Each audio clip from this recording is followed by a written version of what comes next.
안녕하셨습니까? 너무너무 오랜만에 뵙습니다. 여름이 다 지나고 나서 다시 시작해야지 라고 생각했었는데 오늘이 9월 6일인가요? 아직도 많이 덥네요. 자, 요즘에 너무나 많은 이야기들이 쏟아져 나와서 정신을 집중해서 뭔가를 얘기하기가 너무 어려운 그런 시절인데요. 자, 오늘은 오랜만에 다시 시작하는 얘기로 우리 거대한 핵 발전이라고 하는 인류의 커다란 숙제, 우리의 잘못으로 시작된 이 거대한 숙제에 대한 얘기를 다시 시작을 해보겠습니다. 경술국치와 핵오염수입니다. 이 날짜들이 무슨 날인지 혹시 아시겠어요? 1910년 8월 29일, 1923년 9월 1일, 2011년 3월 11일, 2023년 8월 24일. 여러분이 이 날짜를 정확하게 아신다면 요즘 일어나고 있는 일들에 관심이 아주 많으신 편이라고 볼 수가 있겠네요. 경술국치라고 합니다. 우리나라의 주권을 빼앗긴 날. 대외적으로 선포된 날이 8월 29일이지만 사실은 8월 22일경에 이미 그 비겁한 행동이 완료되었다라고도 하지요. 1923년 9월 1일은 뭐냐? 이 1910년의 결과로 나라 잃은 백성이 이곳저곳에 흩어지게 되었는데 그 중에서 일본 본토의 관동 지방이라고 하는 도쿄를 포함하는 본토의 오른쪽 부분에서 살던 사람들이 23년 9월 1일 날 관동 대지진이라고 하는 큰 천재지변이 일어났는데 그때 많은 사람들이 지진으로 인해서 희생을 당했고 더군다나 그 와중에 일본인들이 그 말할 수 없는 분노를 조선인들을 향해서 터뜨린 조선인 학살 사건이 있었지요. 그 관동 대지진의 학살 사건이 일어난 날짜가 1923년 9월 1일입니다. 시작된 날짜라고 할 수 있죠. 2011년 3월 11일은 후쿠시마에서 원자력 발전소, 저는 핵발전소라고 불러야 된다고 생각을 하는데요. 핵발전소 사고가 있었던 날입니다. 이제 12년이 지나서 이미 재작년에 일본은 이 핵오염수를 무단 방류, 사실은 방류라는 말보다는 투기, 마음대로 몰래 내다 버린다라고 표현을 하는 것이 더 맞는데요. 쓰레기 투기하는 것처럼요. 재작년에 발표를 했습니다만 드디어 지난 8월 24일 날 바다에 이 해양에 핵 쓰레기를 몰래 갖다 버리는, 사실은 몰래는 아니고요. 모두가 지켜보는 가운데 갖다 버리는 일이 발생을 했어요. 자, 우리에게 일어났던 일들을 되짚어 보려고 하기 전에 날짜를 먼저 말씀드리는 이유는 참 우연히도 이런 일들이 겹치게 되었는데 우리가 국권을 빼앗긴 그 시간에 그 즈음에 일본은 바다에 해양 투기를 시작을 하게 되었고 이런 일들이 더 좀 서글픔을 느끼게 하는 것 같아요. 자, 1923년과 2011년에 두 번의 지진이 일어났지요. 일본에는 많은 지진이 있었습니다만은 1923년에는 관동 대지진이라고 하는 사건이 있었고 2011년에는 후쿠시마 원전 사고, 그것도 지진으로 인한 사고였지요. 지진이 해일을 일으켜서 해일이 방조제를 넘어왔고 바닷물이 넘어오는 바람에 지하에 있던 변전 시설이 전기를 받아서 그것을 원자력 발전기에 공급해주는 시설이 고장나면서 생긴 사건이었는데 이 두 번의 지진이 두 번의 학살을 불러 일으킵니다. 1923년에는 조선인 학살이라고 하는 수천 명이 죽었다라고 알려져 있지요. 수천 명이 죽었다라고 알려져 있고 기록되어 있고 이미 50년 전부터 일본 사람들조차도 그 희생을 기념하고 있는 사건인데 엊그저께에 일본의 관방장관이 일본 국가의 대변인이라고 할 수 있는 역할이에요. 공식적으로 관동 대지진에서 조선인이 학살되었다는 사실을 증명할 어떤 것도 확인되지 않는다. 이런 말 같지 않은 소리를 해서 굉장히 우리의 마음을 아프게 하는데 우리 정부가 대응을 하지 않는 것이 오히려 더 속상하기도 한 그런 상황이에요. 아무튼 1923년에 큰 지진이 있었고 이것이 조선인 학살이라고 하는 사건으로 이어졌는데 2011년에 있었던 지진으로 인한 후쿠시마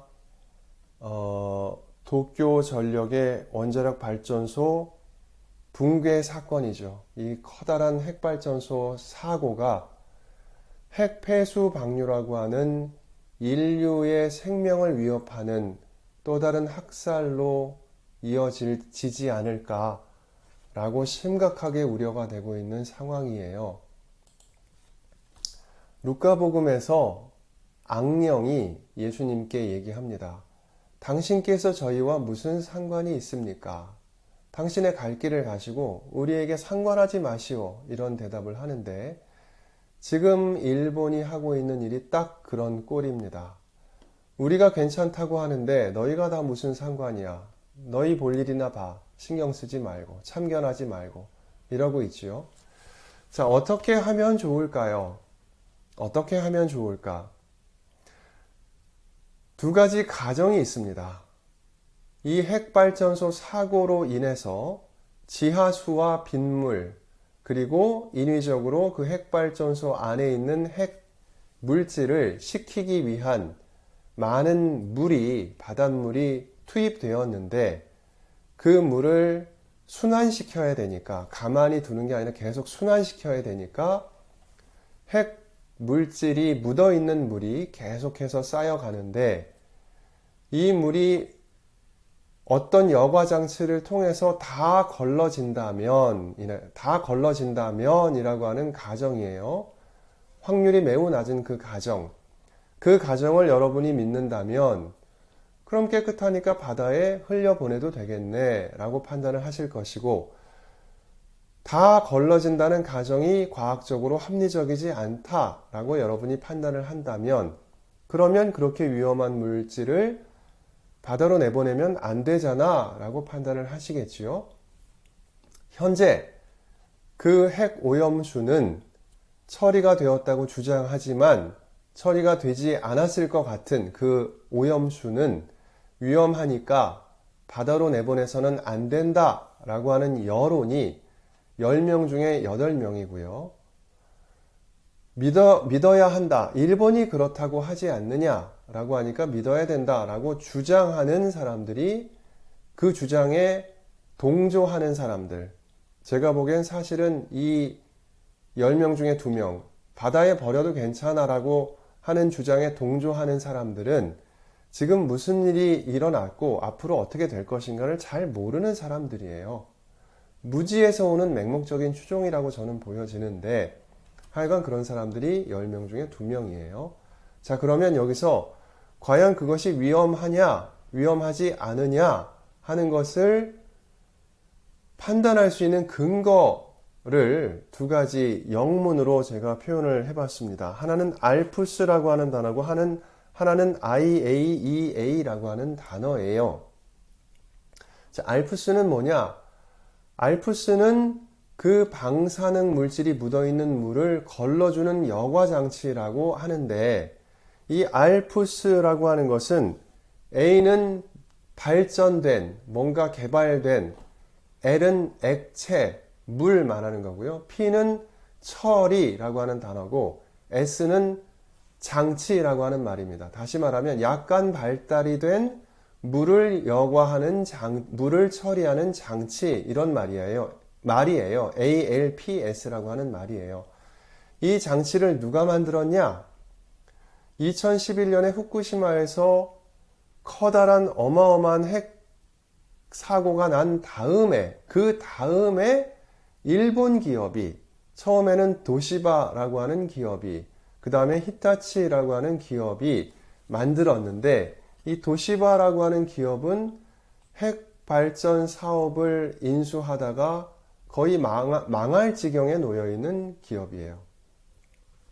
자, 이 두 기업이 만들었는데 일본이 만든 거예요. 그러니까 후쿠시마 발전 사고 2011년 이전에 있었던 기기가 아니고 때문에 그 전에 어떤 사고에서 쓰여본 기기도 아니고 그 성능이 검증된 기계도 전혀 아니에요. 그냥 일본이 그렇다라고 주장을 하고 있는 것 뿐이에요.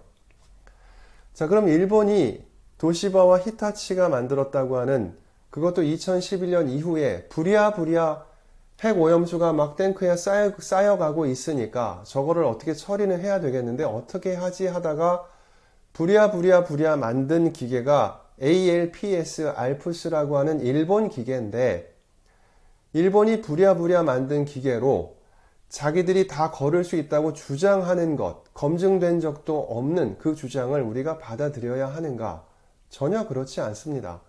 그럼 이 주장이 틀렸다는, 이 일본의 주장이 틀렸다라고 말하는 과학자들은 넘쳐나는데 그 주장이 맞을 수 있다라고 하는 국제기구가 있으니 그것이 IAEA라고 하는 기구예요. 자, IAEA는 뭐냐? I는 인터내셔널이고요. A는 아토믹이에요. E는 에너지고 A는 에이전시예요. 다시 말하면 국제적으로 A는 원자니까요. 원자 에너지를 에이전시는 소개해주는 단체라는 뜻입니다. 무슨 말이냐? 2차 세계대전이 일본에 떨어진 두 방의 핵폭탄, 리틀보이와 팻맨이라고 하는 하나는 우라늄 폭탄이고요. 하나는 플루토늄 폭탄이에요. 두 가지를 써서 결국은 끝나게 되었는데 미국이 이 폭탄을 과연 그렇게 많은 사람을 죽이면서까지 썼어야 하느냐라고 하는 비난이 많죠. 자, 하여간 그것은 뒤로 하고 그 이후에 미국의 대통령이 이 핵폭탄을 만드는 과정을 전기를 만드는 과정에 쓸 수는 없을까라고 하는 구상을 하게 되었고 그 이후에 NPT라고 하는 협약이 생겨나게 돼요. NPT의 N은 더 이상은 안 돼, 논이라고 하는 말이고 P는 확산하다라는 말이고요. T는 협약이라고 하는 말입니다. 더 이상의 확산은 안 돼, NPT 무슨 말이냐? 이미 그 기술을 가지고 있는 미국, 러시아, 영국과 같은 나라들은 어쩔 수 없지만 앞으로 더 이상은 핵발전소 만들어서 핵무기 만드는 거 안 돼. 이 계약이 NPT이고 그것을 감시하는 기구가 IAEA예요. 다시 말하면 IAEA는 핵 사고가 났을 때에 그 피해가 어떻게 되는가를 과학적으로 입증하는 기구가 아니고 어떤 나라의 핵발전소를 만들어 주었을 때 이놈들이 이 핵발전소에서 핵무기에 탑재할 수 있는 핵물질을 혹시 만드는 거 아닌가라고 감시하는 기구라는 뜻입니다. 이 IAEA는 때문에 일본의 알프스라고 불리우는 여과 장치가 실제로 어떠한 물질들을 여과할 수 있는지를 검증하지 못하고요. 그 바다에 여과되지 않았다면 그 바다에 흘러나올 물이 실제로 무엇을 포함하고 있는가를 객관적으로 검증하지도 않았어요. 다만 일본의 보고서를 과학적으로 이렇게 일본이 주장을 하는데 이 주장이 맞다면 그대로 실행이 된다면 그 물이 바다에 흘려보낼 수도 있을 것이다 라고 추측을 할 뿐인 거예요. 자, 제가 길게 말씀을 드렸는데 일본은 왜 이렇게 무리한 일을 하고 있는 것일까? 우리가 단서를 하나 발견할 수 있습니다. 일본은 로카쇼무라라고 하는 일본 본토 동북부에 다시 말하면 홋카이도 바로 밑에 있는 바다 건너에 있는 지역인데 그 바로 밑에는 미국 공군 기지가 있죠.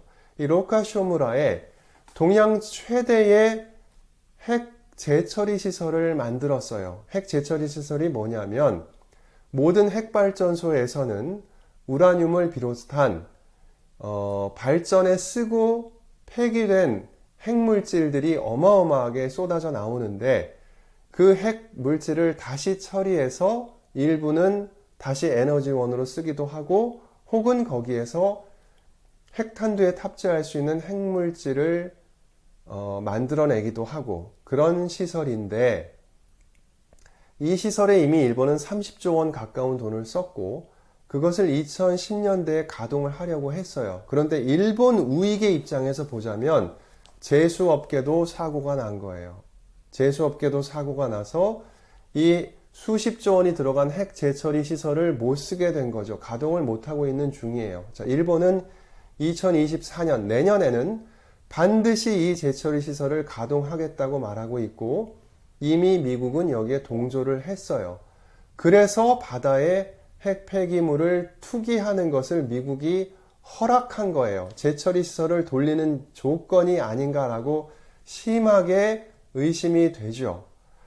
자, 여기에 따라오는 많은 질문들이 있을 수 있어요. 미국은 도대체 무슨 이익이 있길래 일본의 해양 투기를 방조하는가? 미국의 속셈은 뭔가? 이 바다에 핵물질을 투기하는 이 비인간적인 비이성적인 행위가 30년이 지나면 그럼 끝나는가? 아니요. 핵발전소와 핵무기는 무관한가? 전혀 그렇지 않습니다. 우리의 미래가 핵발전소에 달려 있는가? 기후위기를 핵발전소로 해결할 수 있는가? 아니요, 그렇지 않습니다. 일본이 바다에 버리고 있는 물질을 핵발전소가 있는 우리나라도 러시아도 세계 어느 나라도 이미 버리고 있다고 하는데 왜 일본만 뭐라고 하느냐? 틀린 말입니다. 자, 여기 일본이 8월 24일 날 해양 투기를 시작하면서 오염물질을 투기하면서 따라오는 몇 가지 질문들과 이에 대한 대답들이 있는데 이어서 제가 계속 나누어서 앞으로 말씀을 드리도록 하겠습니다. 감사합니다.